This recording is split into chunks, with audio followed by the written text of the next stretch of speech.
लीजिए एक वीडियो आज लेके फिर हाजिर हुए हैं आपके लिए, जो कि बहुत ही आसान फॉल्ट इस तरह के टीवी में जो होता है इसको बनाना बहुत ही आसान है और आप इसको कुछ ही मिनटों में बना सकते हैं।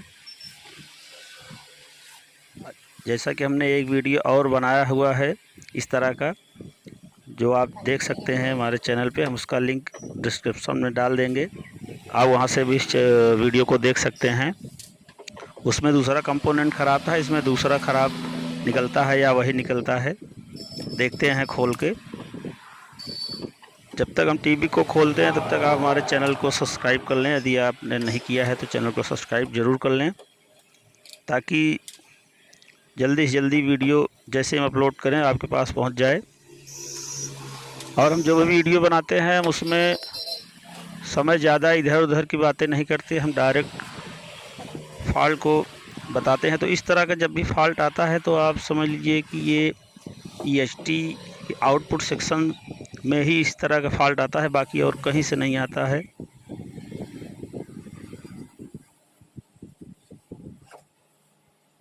घूमने की ज़रूरत नहीं है, इधर उधर मीटर लगाने की ज़रूरत नहीं है, केवल आपको एक सेक्शन पे काम करना है, और चाहे जिस कंपनी की टीवी हो, और उसमें इधर उधर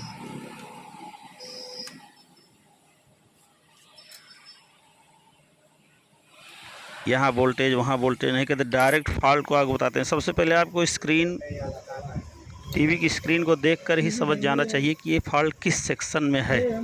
तो जब भी स्क्रीन में सीधी लाइन आए खड़ी खड़ी, तो केवल और केवल हॉरिजॉन्टल के आउटपुट सेक्शन में ही फॉल्ट होता है, जो योक कॉइल को वायर जाती है। देखिए हमने एक इसको खोल के रखा है, तो उसमें जो 110 वाली सप्लाई योक कॉइल को जाती है हॉरिजॉन्टल सेक्शन में, इसका ये वायर जला हुआ है यहाँ से।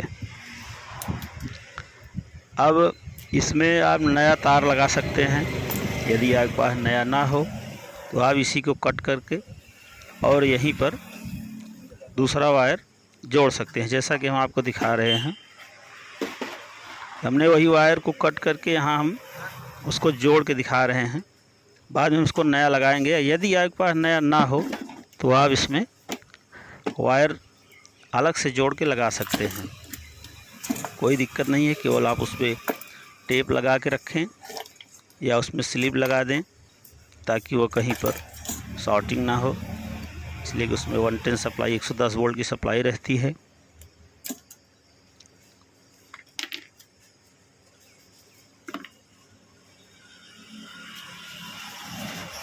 तो सबसे पहले जब भी आप इस तरह के फॉल्ट को टीवी को ओपन करते हैं, तो केवल सबसे पहले आपको योक वाला जो 110 वोल्ट वाली सप्लाई होती है योक पे जाती है, सबसे पहले आपको वहाँ चेक करना होता है कोई वायर टूटा हुआ तो नहीं है। यदि हॉरिजॉन्टल सेक्शन में योक कॉइल ख़राब होगी तो भी इस तरह के फॉल्ट आएंगे। तो हम आपको इस फॉल्ट में सब पूरी तरह से स्टेप बाय स्टेप बताएंगे कि किस तरह से समझा जाता है इस फॉल्ट को, कि कहाँ पर ख़राबी है। सबसे पहले तो ये वायर हमारा टूटा हुआ है, जल के हम इस वायर को जोड़ देते हैं। जोड़ने के बाद चेक करते हैं हमारा फॉल्ट दूर होता है या नहीं होता है। अगर हमारा फॉल्ट दूर हो जाता है तो यही तार फॉल्ट, और यदि फॉल्ट नहीं दूर होता है तो कुछ और भी फॉल्ट हो सकता है, जिसको हम चेक करेंगे। सबसे पहले हम वायर को जोड़ दें,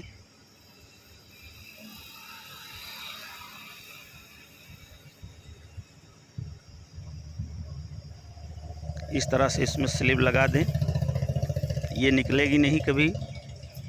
टेप तो कभी कभी खुल भी जाता है, इसलिए स्लिप डाल दें। स्लिप डालने के बाद तार को अच्छे से कस दें, और कसने के बाद स्लिप चढ़ा दें ऊपर से।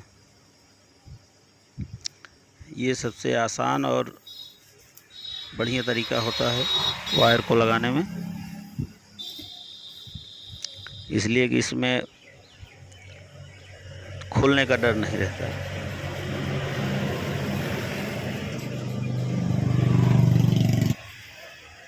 ये देखिए अभी ये लग गया पूरी तरह से, कहीं भी इसमें शॉर्टिंग नहीं होगी।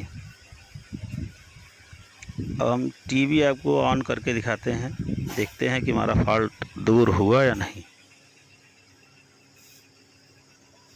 अभी भी हमारा फॉल्ट दूर नहीं हुआ है। तो अब हम क्या करेंगे कि इसमें जो आउटपुट सेक्शन में एक पीएफ लगा हुआ होता है 250 वोल्ट का या किसी किसी में 400 वोल्ट का, तो अब हमें उस पीएफ को चेक करना है। हम आपको दिखाते हैं वो पीएफ कहाँ पर लगा हुआ होता है। जो हमारे हॉरिजॉन्टल सेक्शन के जो 2 वायर योक कॉइल को जाते हैं यहाँ से, उसी में जो दूसरा वाला सिरा होता है, एक तो जो 110 वोल्ट पे लगा हुआ होता है रेड वायर, उसके बाद जो नीला वाला वायर लगा हुआ होता है, उसके बीच में और ग्राउंड के बीच में एक पीएफ लगा हुआ होता है। जब वो पीएफ ख़राब हो जाता है तब भी इस तरह के फॉल्ट आते हैं। बाकी और सर्किट में और किसी तरह का कंपोनेंट नहीं इसमें ख़राब होता है इस तरह के फॉल्ट में। तो ये इसमें जो पीएफ लगा हुआ है यहाँ पे, यही एक पीएफ उसके लिए दिया गया है।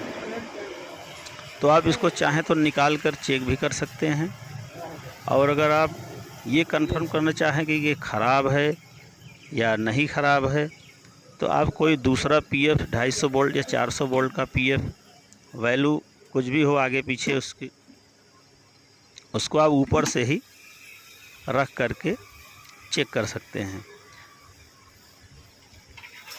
इसके लिए आप टीवी को ऑन कर लेंगे, और टीवी को ऑन करने के बाद आपको उसी दोनों पॉइंट पर पीएफ को रख देना है ऊपर से। देखिए हम आपको दिखाते हैं किस तरह से ये पीएफ है, और हमने टीवी को ऑन कर लिया है। ये 400 वोल्ट का पीएफ है, और हम उसी दोनों सिरों पर रखेंगे। अब यदि हमारा फॉल्ट दूर हो जाता है तो पीएफ ख़राब है, अगर फॉल्ट नहीं दूर होता है तो हमारा पीएफ सही है। देखिए हमने लगा के ट्राई कर लिया, लेकिन ये फॉल्ट ठीक नहीं हुआ, अभी भी वो लाइन बनी हुई है। ये देखिए, ये लगाया हमने पीएफ और ये लाइन अभी भी बनी हुई है। अब हम आपको इसका एक और तरीका है चेक करने का, हम उस तरीके से चेक करके आपको दिखाते हैं। आपको मीटर ले लेना है और उसको 200 की रेंज में रख लेना है। डीसी वोल्ट सप्लाई में पहला सिरा आप ग्राउंड पर लगा देंगे, और दूसरा सिरा जो रेड वाला वायर होता है जहाँ 110 वोल्ट सप्लाई आती है योक कॉइल पर, यहाँ रखेंगे। तो यहाँ 110 वोल्ट सप्लाई आनी चाहिए। देखिए यहाँ 114 वोल्ट के आसपास दिखा रहा है, यहाँ सप्लाई आ रही है। अब इस सिरे पर भी उतना ही वोल्ट आना चाहिए, आ रहा है, इसका मतलब हमारी योक कॉइल सही है। अब ये वायर के द्वारा जो यहाँ दूसरा वायर नीला हुआ आया हुआ होता है, देखिए ये पहला सिरा है रेड वाला, ये दूसरा है, ये पहला है जहाँ 110 वोल्ट सप्लाई आती है, आ रही है, और दूसरा जहाँ वो नीला वाला तार लगता है यहाँ भी 110 वोल्ट आना चाहिए, लेकिन नहीं आ रहा है। अब योक कॉइल के दूसरे सिरे पर जहाँ नीला वाला तार लगता है वहाँ तो 110 वोल्ट आ रहा है, लेकिन यहाँ 110 वोल्ट नहीं आ रहा है। अब इसमें जो ये वायर लगी हुई है नीले वाली, ये ख़राब हो सकती है, ये तो कंफर्म है। इसलिए अब ये देखिए ये जला हुआ है यहाँ से। तो सबसे पहले आपको फॉल्ट समझना पड़ेगा किस सर्किट में किस तरह के फॉल्ट हो सकते हैं, किस फॉल्ट से।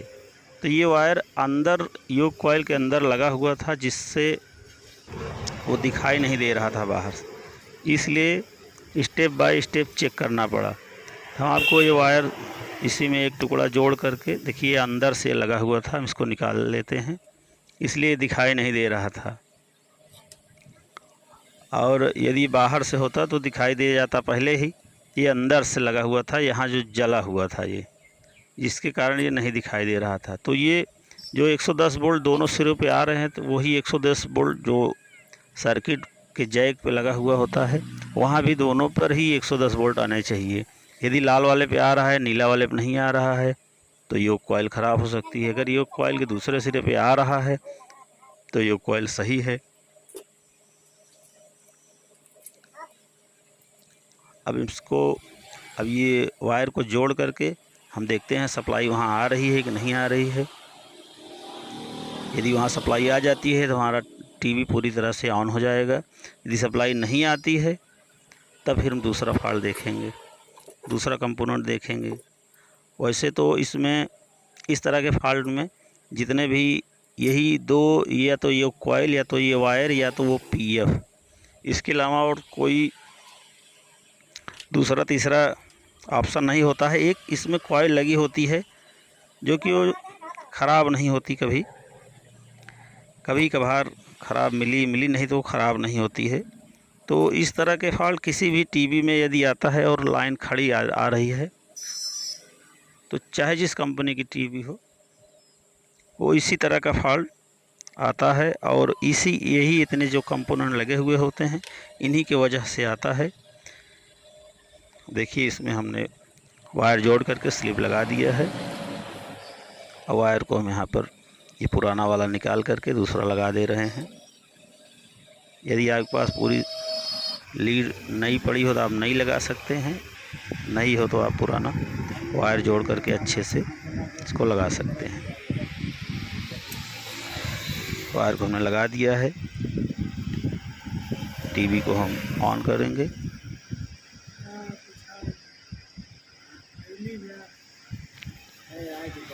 देखिए हमारा ये 110 वोल्ट सप्लाई जो यहाँ से योग को जाती है ये बराबर आ रही है।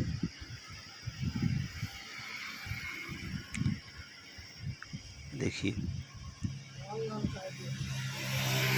ये लाल वाला सिरा, ये नीला वाला सिरा। अब यहाँ पहले सप्लाई नहीं आती थी जो कि यहाँ सप्लाई आ गई है। अब हम आपको टीवी की तरफ ले चलते हैं, देखते हैं टीवी पूरी तरह से पूरी स्क्रीन पर आ रही है या नहीं आ रही है। ये देखिए हमारा टीवी पूरी तरह से चल चुका है और स्क्रीन पूरी आ गई है। तो इसमें ये वायर ख़राब होने के कारण, ये वायर अंदर से लगा होने के कारण हमने इसको सबसे लास्ट में चेक किया, नहीं तो ये पहले बन गई होती। इसलिए हमें इसमें पहले तो वायर टूटा हुआ था जिसके कारण वायर जोड़ना पड़ा, उसके बाद ये पीएफ चेक करना पड़ा।